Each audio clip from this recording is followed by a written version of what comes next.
Money FM 89.3. Best of breakfast. Morning Shot. Welcome to Morning Shot. We're just one day away from the inauguration of Donald Trump as the 47th President of the United States. The frigid weather forecast has prompted Trump to move the inauguration ceremonies from the iconic west front of the U.S. Capitol building indoors to the Capitol Rotunda, where he will be sworn in and then deliver an inaugural address, a speech that typically sets the tone for the president's four-year term. In one of his first acts as president, Trump is expected to participate in a traditional signing of a number of executive orders to kick off the beginning of his administration, but it is not clear what executive orders will be up first. So what will Trump 2.0 look like ahead of the inauguration? We break down all the nuts and bolts of what to expect with two guests. We've got Bryan DeAngelis, partner and head of Washington office at Penta Group. Hello, Bryan. Hello, how are you? Good. How are you? Nice to have you back on. Joining him is Suzanne Chod, professor of political science at North Central College. Hello, Suzanne. Hello. Thanks for having me. Thanks for coming on, Suzanne. If I may start with you, what are you going to be keeping an eye on with regards to Trump's inauguration speech? Any surprises, and what day one might potentially look like with regards to trying to follow through on some of his campaign promises? I mean, he's already talked about potentially signing 100 executive orders or so into force. Yeah, it's, the Trump team has released what they're suggesting are going to be the three themes for his inaugural speech. So they're saying it's going to be strength, unity, and fairness. And what I think is interesting, what I'll be listening for, is that you might, we think about these three terms and we kind of hear in our head what a traditional, newly inaugurated president might talk about bringing the country together.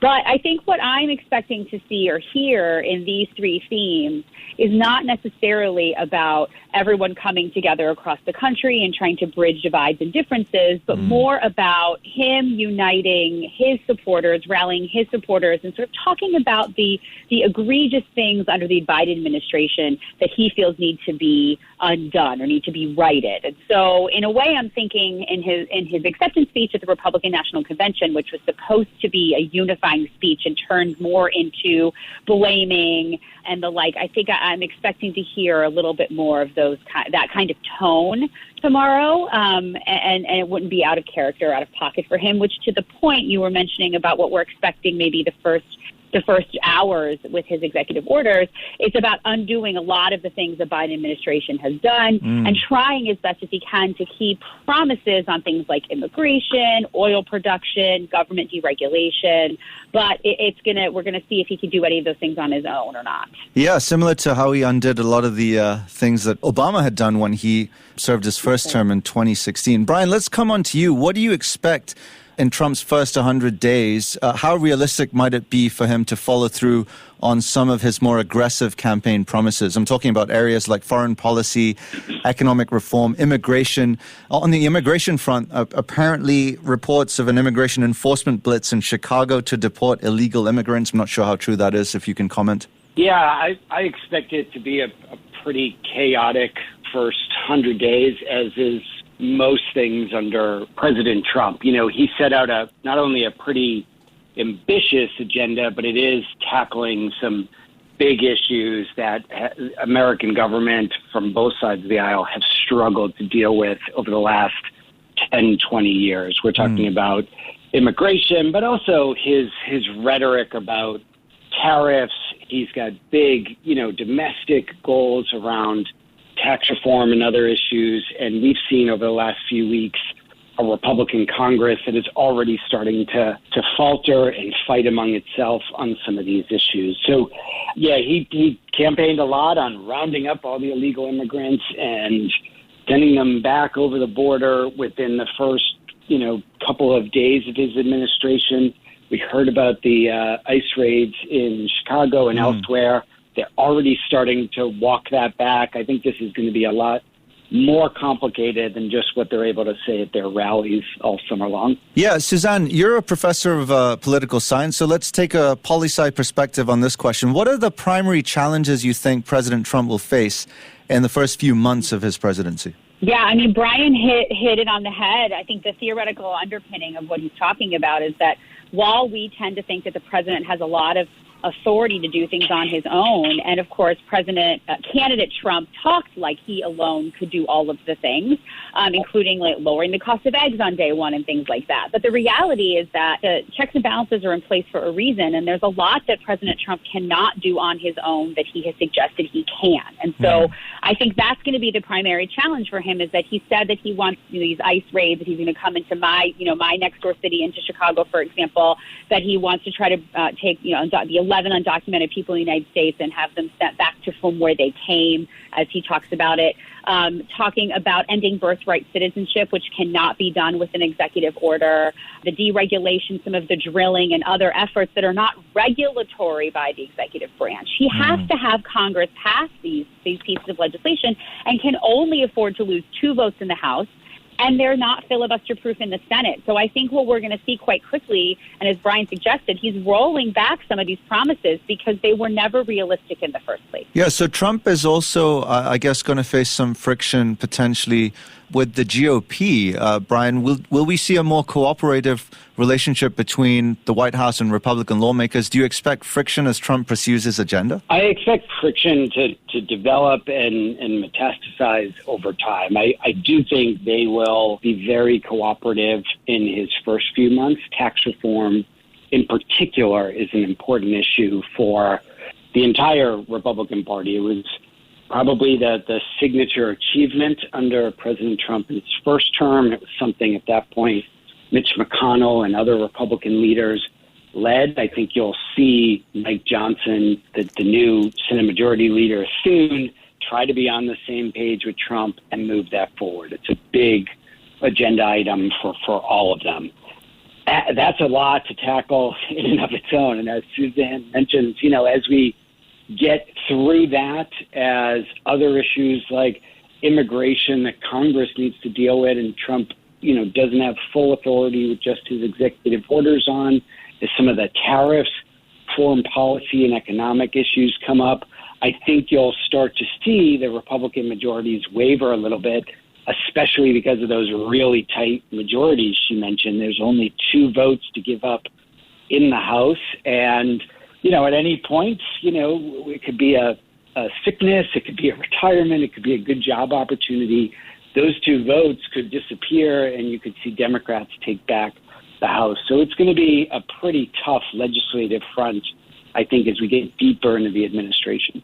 Yeah, so a lot to wrangle with on the domestic front, and we haven't even got into his international agenda. So Trump reportedly considering trips to China and India after being sworn in, a focus on opening dialogue with Beijing, pursuing a hardline policy, and separately a meeting with the Indian Prime Minister Narendra Modi, with whom he has long had a pretty warm relationship. Suzanne, what impact could these meetings have on America's foreign policy as a whole? Yeah, it's so fascinating to me because typically what we would see when a president comes in, and especially President Trump 2.0, as you mentioned earlier, because of his relationship with our allies in his first term, you would expect that he would want to meet with our allies immediately, right? He would get meetings on the books with our closest allies.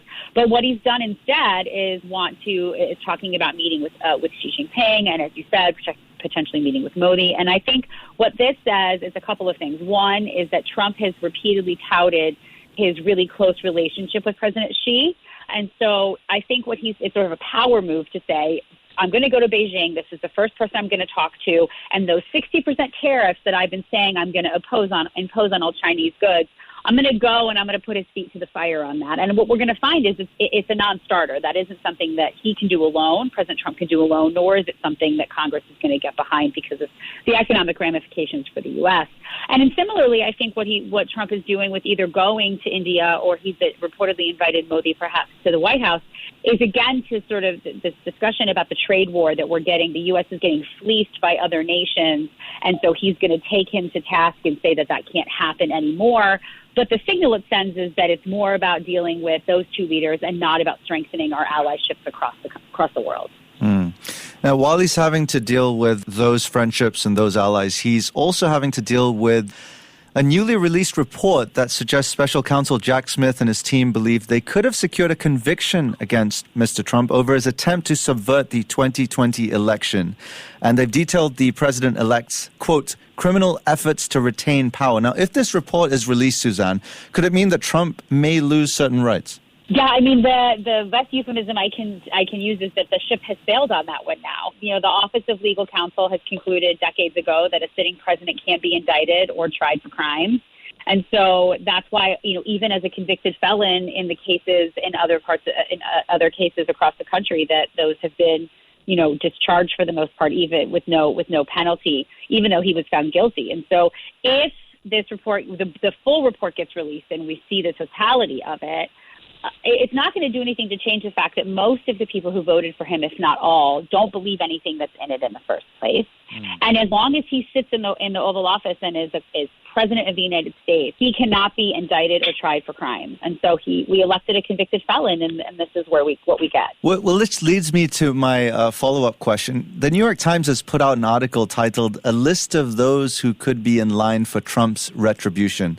So he believes he's been wronged by current and former officials, members of the media, and more. Do you think we're going to see Trump seeking retribution against old adversaries, Suzanne? You know, that's so interesting because just this morning this morning here in the United States, there were some reports that Biden is considering some last-minute pardons tomorrow to protect people like Liz Cheney and others who he believes or has on good authority that President Trump might go after. And I would say that's accurate, right? That the Republican Party and Trump has said that the Biden Department of Justice was weaponized. While I don't believe that that's the case at all, I think that that's what we'd be seeing out of the Trump Justice Department. And so these potential preemptive pardons that we're hearing circulating from the Biden administration, I think lend some evidence to that, perhaps. All right, Bryan, let's wrap up this interview with you. How might these legal challenges that we've discussed affect Trump's ability to govern effectively during his first 100 days? Well, I agree with everything I heard from Susan there. I don't think it's going to really have much of an effect on his ability to govern. He's both legally, I think, sitting in the office as president. There's going to be little that anyone will be able to do to hold him back because of these charges. I think she said it's too little, too late. I think that's probably true. I also think his supporters, the Republican Party, they don't believe in these charges. They're fully supportive of him. So only going to be kind of that strong support behind him on all of this. And I partly hope Democrats in some ways find a way to move on and focus more on what Trump will be doing in office, be that strong opposition to a lot of the policies he's talking about. So they're set up to go campaign on that rather than some of these past issues that, they spent a lot of the campaign talking about and didn't appeal to the American people on. All right. Well, based on your wonderful analysis, Bryan and Suzanne, of Trump's first 100 days, I'm going to summarize it in 3 words. Expect the unexpected. Thank you so much for your time. As always. Thank you. You take care. You take care as well. All right. That was Bryan DeAngelis, partner and head of Washington office at Penta Group, and Suzanne Chod, professor of political science at North Central College. Stay with Money FM 89.3. To listen to more great interviews, download our podcasts at audio.sg or download the audio app. That's AWEDIO, audio at the App Store and Google Play.